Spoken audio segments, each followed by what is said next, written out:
నమస్తే welcome to I dream. నేను మీ Madhuri. London వెళ్ళాలనుకుంటే పాస్పోర్ట్ వీసా రెడీగా ఉంటే ఫ్లైట్ టికెట్ బుక్ చేసుకొని కొన్ని గంటల్లో వెళ్ళిపోవచ్చు.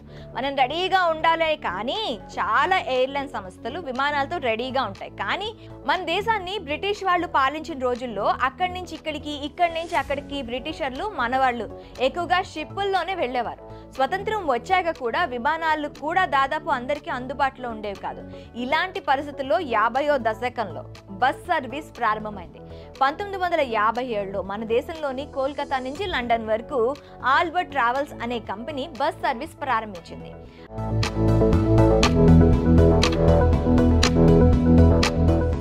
ఆల్బర్ట్స్ ట్రావెల్ తొలి బస్ లండన్ నుండి ఏప్రిల్ 15, 1957న బయలుదేరింది.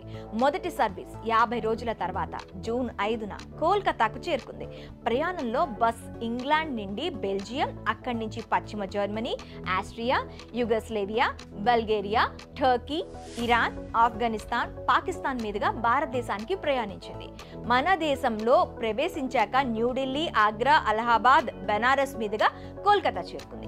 ఈ బస్ సర్వీస్ ప్రపంచంలోనే అత్యంత పొడవైన బస్ మార్గంగా గుర్తింపు తెచ్చుకుంది.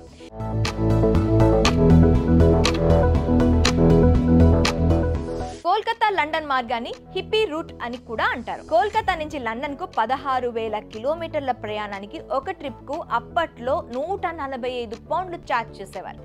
అప్పటి 145 పౌండ్లు అంటే నేటికి ఇప్పుడు 2,215 పౌండ్లకు సమానం. ఈ మొత్తం ప్రయాణంలో ఆహారం, వసతి కల్పించేవారు. ఈ పర్యటనలో బస్సులోనే బుక్స్ రీడింగ్ అరేంజ్మెంట్స్, ప్రత్యేక స్లీపింగ్ బంక్లు, ఫోన్ తో పనిచేసే హీటర్లు, వంటగది ఉండేవి. బస్ పై డెక్ లో ఫార్వర్డ్ అబ్జర్వేషన్ లాంజ్ ఉండేది. లండన్ కోల్కతా యాత్ర కేవలం ట్రిప్ గా ఉంటే టూర్ లా సాగేది. అయితే బస్ లో పార్టీలకు రేడియో, మ్యూజిక్ సిస్టమ్ ఏర్పాటు చేశారు. తాజ్ మహల్ తో సహా భారతదేశంలోని పర్యాటక ప్రదేశాలలో గడపడానికి మంచి సమయం దక్కేది. టెహ్రాన్, సల్జ్బర్గ్, కాబూల్, ఇస్తాంబుల్ మరియు వియన్నాలో బస్ ప్రయాణికులు షాపింగ్ చేసే అనుమతి ఇచ్చేవారు. కొన్నాళ్ల తర్వాత బస్సు ప్రమాదానికి గురై నిరుపయోగంగా మారింది. బస్సును ఇరాన్ మీదుగా భారతదేశానికి తీసుకొచ్చి బర్మా, థాయిలాండ్, మలేషియా మీదుగా సింగపూర్ చేర్చారు. ఇక సింగపూర్ నుండి బస్సును ఓడలో ఆస్ట్రేలియాలోని పెర్త్కు రవాణా చేశారు.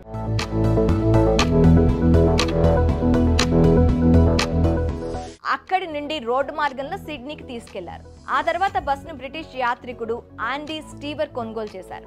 అతను దాన్ని 2 స్థాయిల్లో మొబైల్ హోమ్ గా పునరుద్ధరించాడు.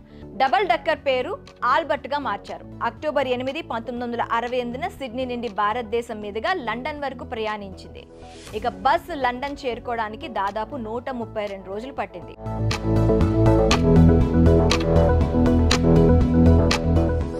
ఇరాన్ విప్లవానికి దారితీసిన రాజకీయ పరిస్థితులు, పాక్, భారత్ మధ్య ఉద్రిక్తతలు పెరగడంతో 1976లో బస్ సర్వీస్ నిలిపివేశారు.